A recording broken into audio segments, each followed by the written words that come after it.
عليه وسلم لا نبي ورسول بعده أما بعد ثم قال الله تعالى في القرآن الكريم نعوذ بالله من الشيطان الرجيم بسم الله الرحمن الرحيم كل نفس ذائقة الموت وإنما توفون أجوركم يوم القيامة فمن زحزح عن النار وأدخل الجنة فقد فاز وما الحياة الدنيا إلا متاع الغرور. Surah Ali Imran surat yang ketiga ayat 185. Bersyukur kita pada Allah, alhamdulillah malam ini Allah masih memberikan kita hidayah. Alhamdulillah kita masih diberikan Allah kekuatan dan kemauan untuk hadir ke masjid guna menunaikan ibadah maghrib berjamaah sekaligus hadir di kajian ilmu yang insyaallah selalu diberkahi Allah dan selalu didoakan para malaikat Allah.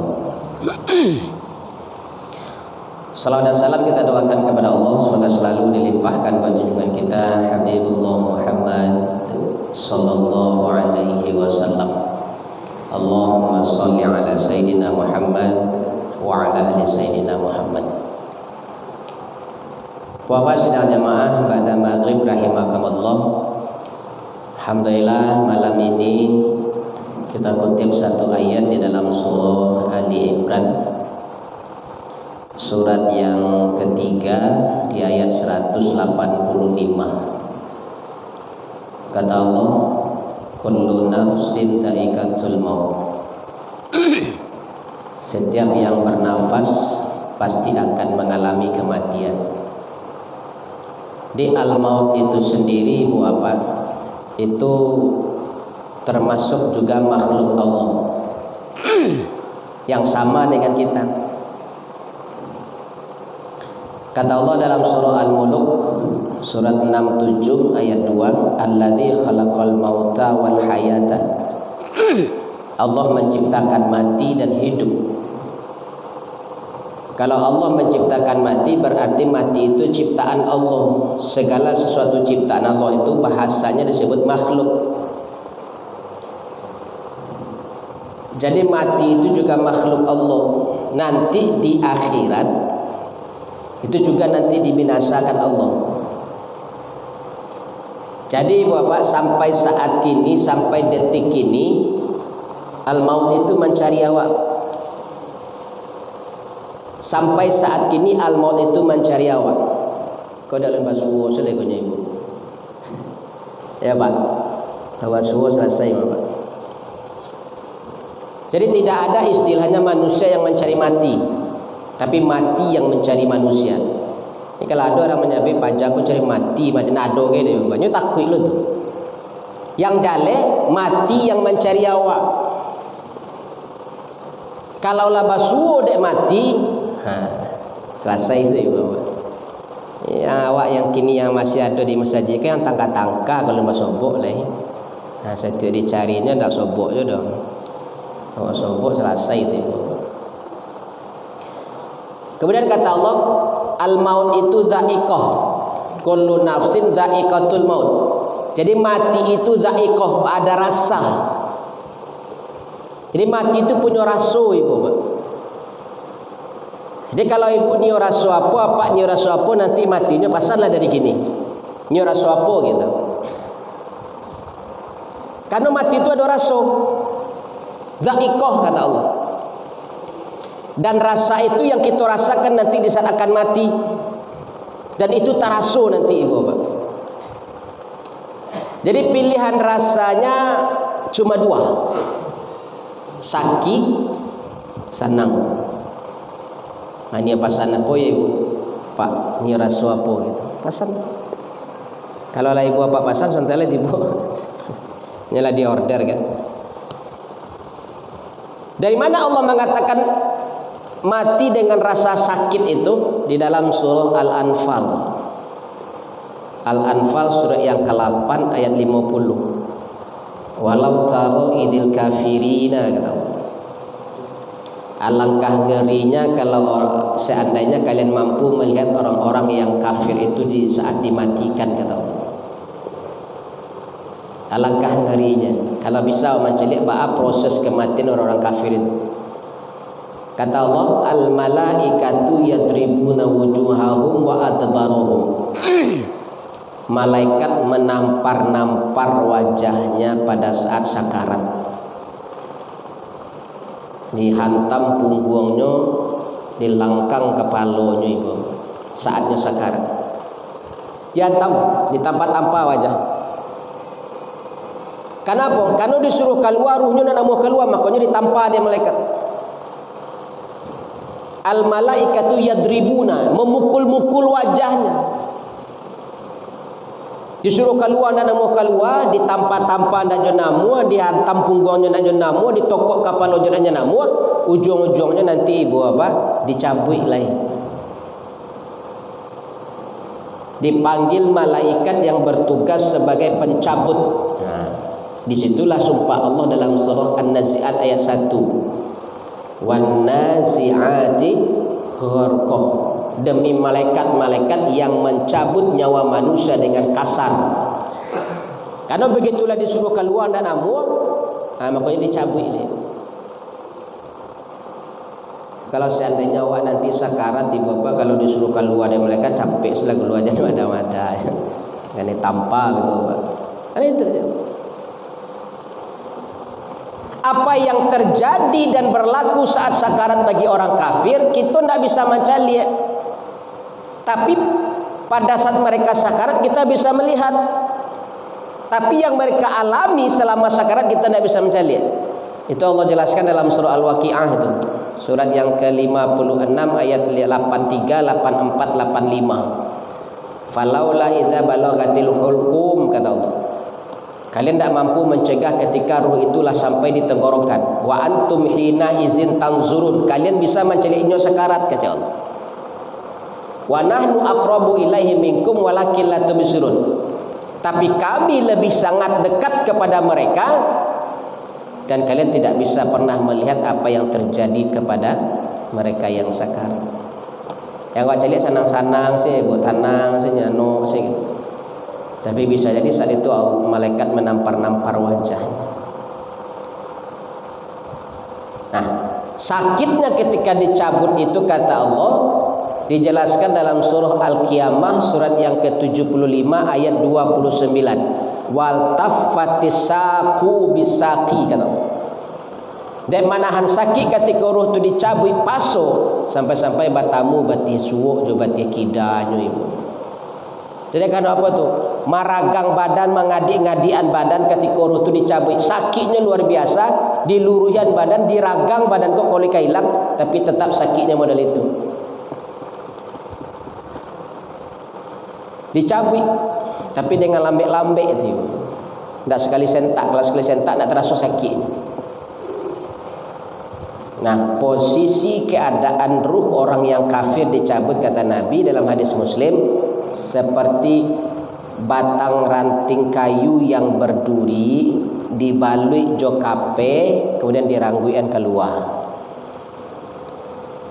Kebayang nih bapak bantuannya tuh kape itu. Rantiang baduri dibalui jo kape kemudian elo keluar rantiang. Tabusai itu kape. Tak modal itulah posisi ruhnya kecil. Nah, ketikalah terpisah ruh dengan jasad dengan cara dicabut paksa tadi, apakah sakitnya kehilang? Indah, Bapak. Dalam kitab Ihya Ulumuddin karangan Imam Al-Ghazali dinukilkan satu kisah tentang Nabi Isa. Salah satu mukjizat Nabi Isa, Bapak, bisa menghidupkan orang mati atas izin Allah. Nah, Nabi Isa dengan umatnya lewat di satu kuburan. Umatnya minta, Nabi Allah tolong berdoalah engkau ke Allah supaya salah satu dari penghuni kuburku dihidupkan Allah. Maka itu kecil Nabi Isa, kami ingin tahu bahwa mati itu. Berdoa Nabi Isa kepada Allah minta dihidupkan salah satu penghuni kubur. Allah kabulkan doa Nabi Isa, Allah hidupkan salah satu. Batanya Nabi Isa yang dibangkitkan dihidupkan tadi. Berapa lama engkau dikubur?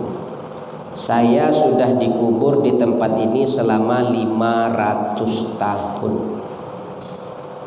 Bagaimana rasanya mati itu, kata Nabi Isa, sampai sekarang sakitnya masih tarasu. Jadi begitulah mati, bawalah meninggal, pisah wujud jasad. Ternyata sakit di ketika dirangkui dari malaikat, dipaso dari malaikat itu tidak hilang sampai hari kiamat. Lalu 500 tahun tak kubur masih terasuk. Jadi kalau ada orang bertanya, ibu pak, rasa sakit itu, bu pak, sakit kalau mati itu rasanya sakit, sangat-sangat menyakitkan bagi orang-orang yang kafir dan berdosa kepada Allah. Itu rasul.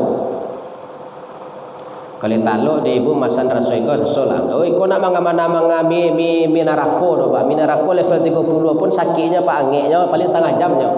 Dah tu hilang tu. Iko sampai mati sampai hari kiamat laki dia disikuang hadiah. Itu rasulnya. Yang kedua kecil Allah, rasul mati itu sanang. Saking sanangnya ibu apa? Diumbuk dulu di surga baru dimatian. Nah. Itu saking sanangnya tuh. Di mana Allah jelaskan dalam surah Fussilat surah 1 ayat 30. Innal ladzina qalu rabbunallahu tsumma istaqamu, yang beriman kepada Allah kemudian istiqomah menjaga iman dan ibadahnya, janji Allah tatanazzalu alaihimul malaikah, Allah datangkan malaikat saatnya sakarat untuk menghibur.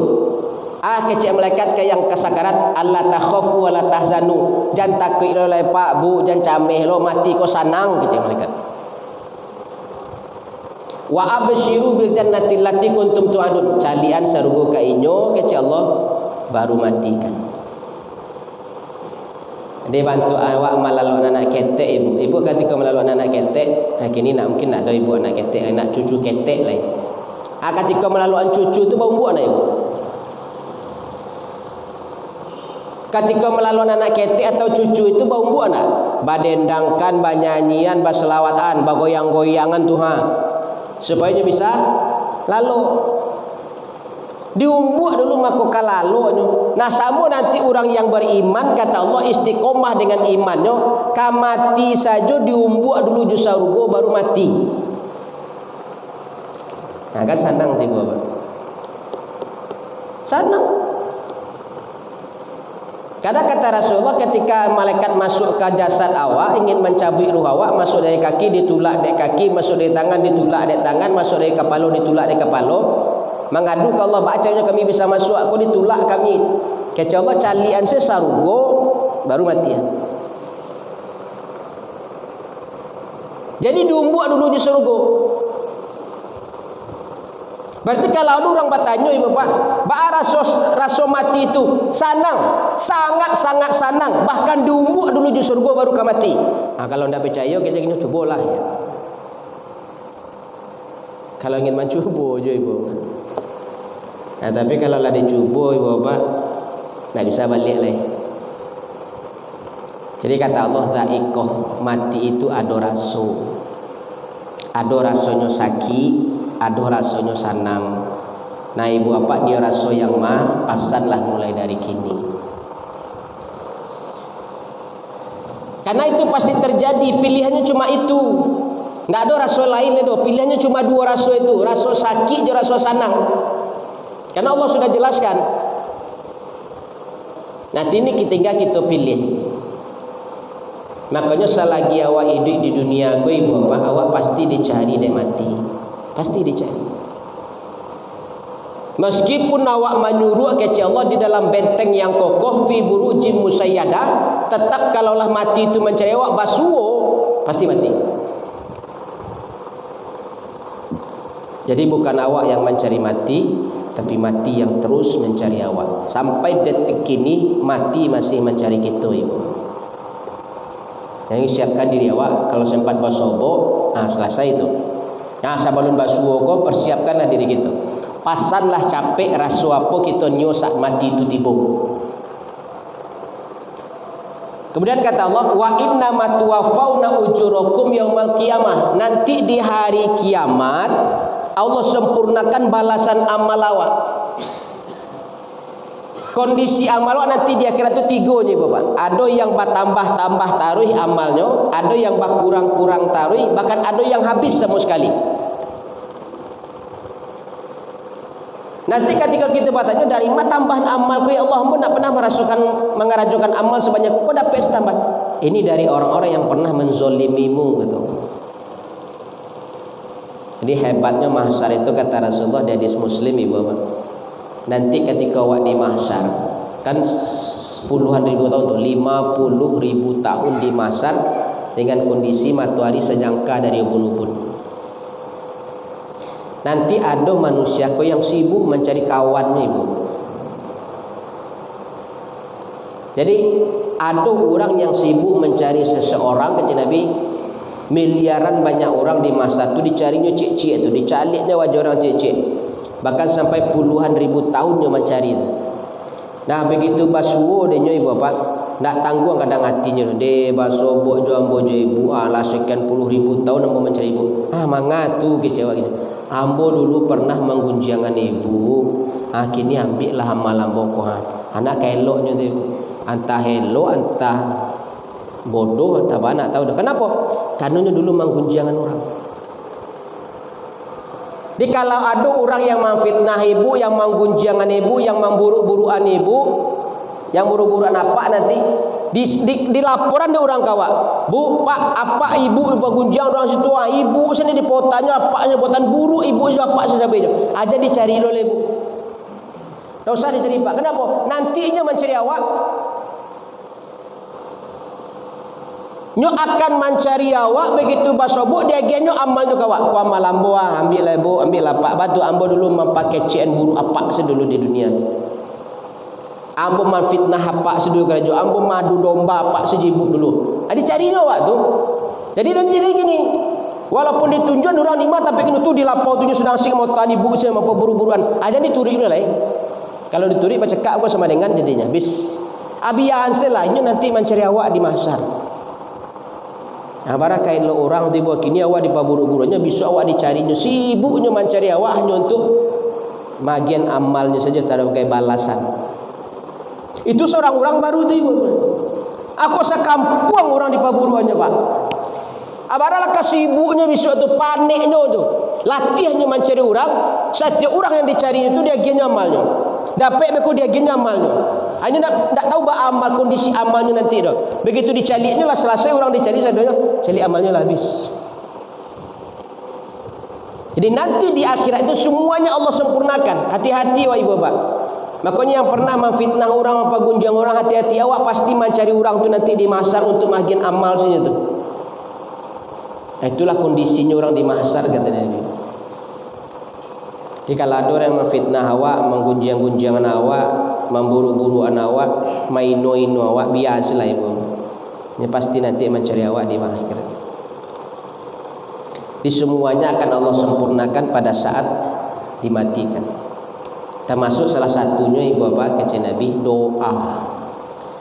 Doa yang belum dikabulkan Allah sewaktu hidup di dunia kau sampai nanti awak mati, doa yang awak minta tu alun jua dikabulkan Allah sampai awak mati, maka doa yang belum dikabulkan itu akan menjadi cadangan amal soleh awak nanti di akhirat, yang pada saat nanti dihisap Allah akan diserahkan ke awak.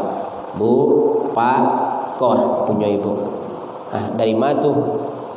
Iko sadonyo dari doa-doa yang bapak ibu ucapkan dulu yang minta kamu ke Allah, tapi belum sempat aku kabulkan sewaktu di dunia. Maka kini ambillah satu doa yang belum dikabulkan tadi sebagai amal soleh tambahan untuk ibu dan bapak. Itu yang buatnya ibu. Makanya ketika Allah menjanjikan ud'uni astajib lakum, berdoalah ke Allah pasti ambo kabulkan ke Allah, pasti itu nyantau ibu. Kalau tidak di dunia kau Allah kabulkan, nanti di akhirat pasti akan Allah kabulkan menjadi tambahan penyempurnaan amal soleh awak nanti di akhirat. Ajan malih-malih coba doa ibu, baca pilih-pilih coba doa leh.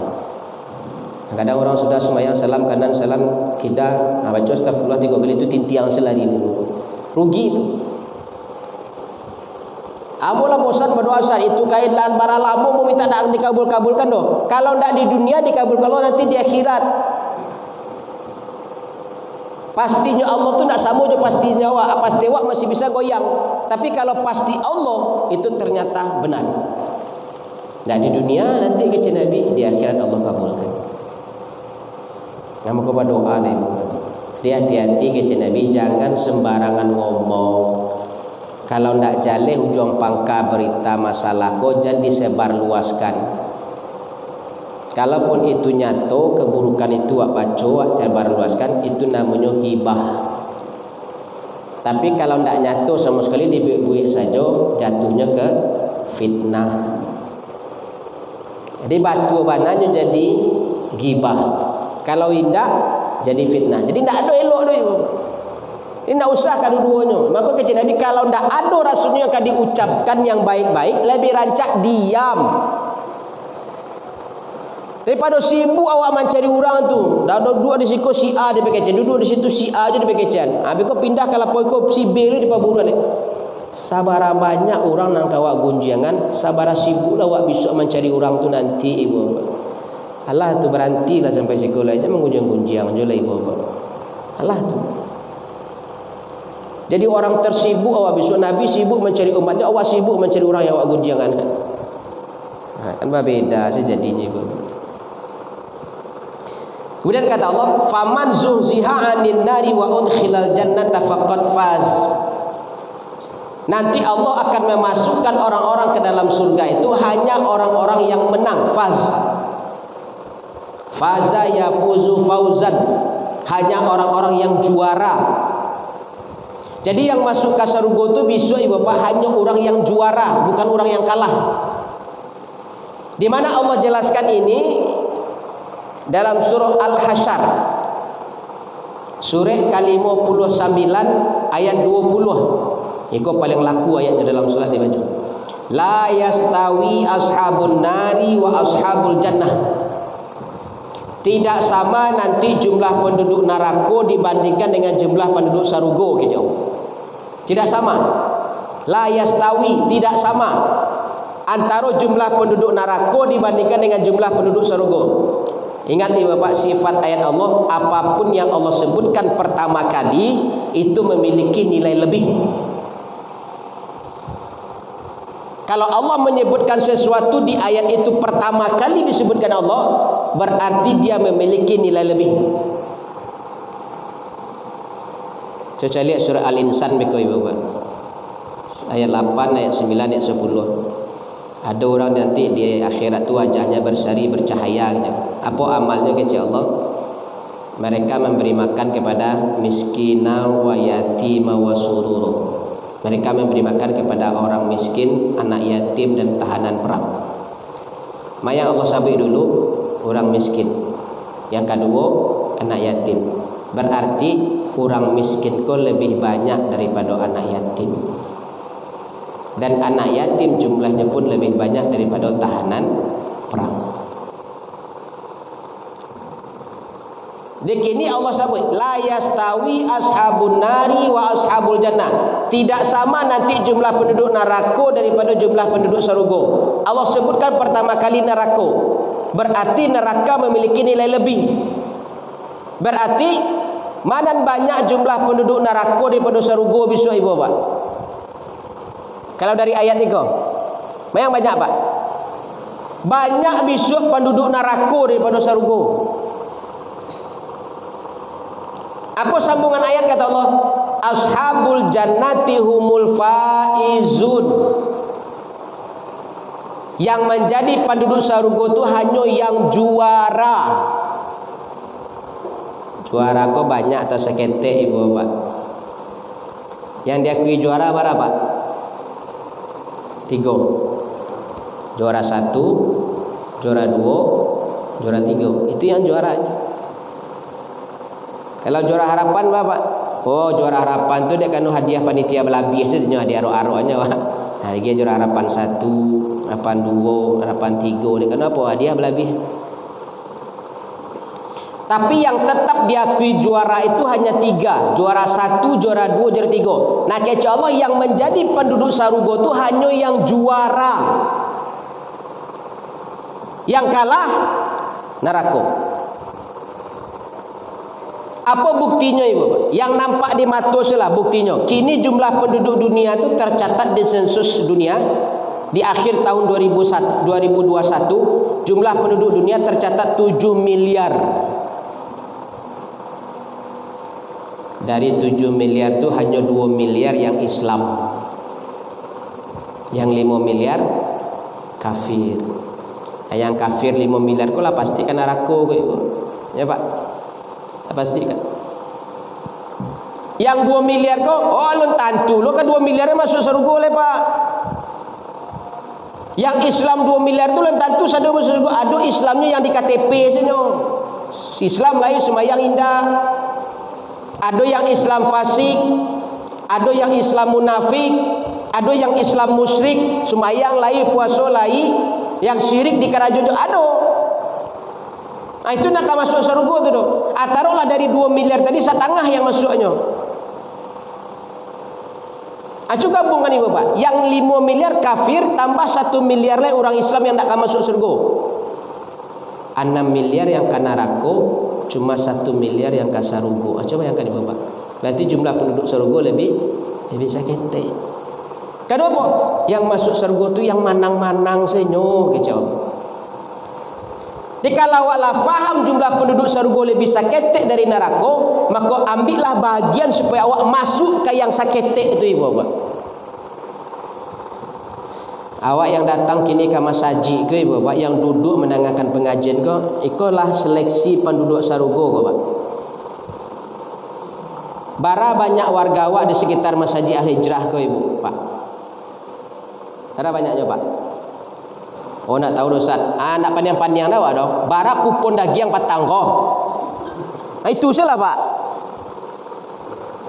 Bara kupon daging patang Pak. Itu kan perkakak daging tu. Berapa kupon daging Pak? 400 dah. Lai. 400. 400 tu ah. Taruhlah 400 itu warga awak di sekitar Masjid Al-Hijrah. Bara yang datang maghrib kau berjamaah ke masjid. Itulah seleksi itu Pak. Tak bisa dipungkiri. Yang datang ke masjid solat maghrib berjamaah bara. Sudah tu selesai solat maghrib, yang tetap duduk mendengarkan wirid bara. Tadi orang azan itu penyisian tu. Datang ke masjid masuk semifinal, pulang nyoba surang wirid KO tu Pak di semifinal. Aku yang masuk final satu ko nyoba. Aku yang juara ko nyo. Kalau nampak tu. Bahasa kecil Allah penduduk sarugo tu sakit teknya. Kok buktinya gini? Sampai ratus kupon daging yang dibagikan abara yang datang ke masjid kini. Jadi yang tak datang asailah kalah. Itu silanya Bapak. Itu makanya kecil Allah tadi tidak sama jumlah penduduk neraka jumlah penduduk surga. Karena yang jumlah penduduk surga itu cuma yang juara. Kalau juara lah pasti tidak banyak ibu Bapak. Maka ambillah bagian juara itu di awal. Di mawak banyak kalah ibu Bapak. Kecil Nabi, setiap orang yang terbangun di saat subuh atau siapapun yang mendengarkan azan untuk datang ke masjid berjamaah, tadanga dia talingonyo tapi nyo ndak tibo karena ndak ada uzur yang memberatkan. Dek kano maleh berarti talingonyo lah di kajambanan de iblis kecil Nabi. Abara banyaknya warga awak yang lagi tadanga azan tadi Bapak tapi ndak tibo ke masjid. Abara banyak tu warga awak yang kena kajambanan talingonyo di setan tu yang kan ambil je mau pulang begong. Karena Nabi yang menceritakan itu, ketika azan dikumandangkan, berarti lah dibuka pendaftaran itu. Siapa yang akan masuk sarugo, ambil bagian itu, datanglah ke masjid. Berarti awak lah mengambil bagian untuk perlombaan mendapatkan juara sebagai penduduk sarugo. Kalau tidak ada wirid pulanglah, tapi kalau ada wirid bertahanlah. Ada keuntungan ibu-ibu yang duduk di majlis ilmu gini atau majlis zikir, terserahlah apa namanya. Di 3 hadis dikatakan Nabi, pertama, langkahnya orang yang datang ke majlis ilmu itu adalah langkah fi sabilillah.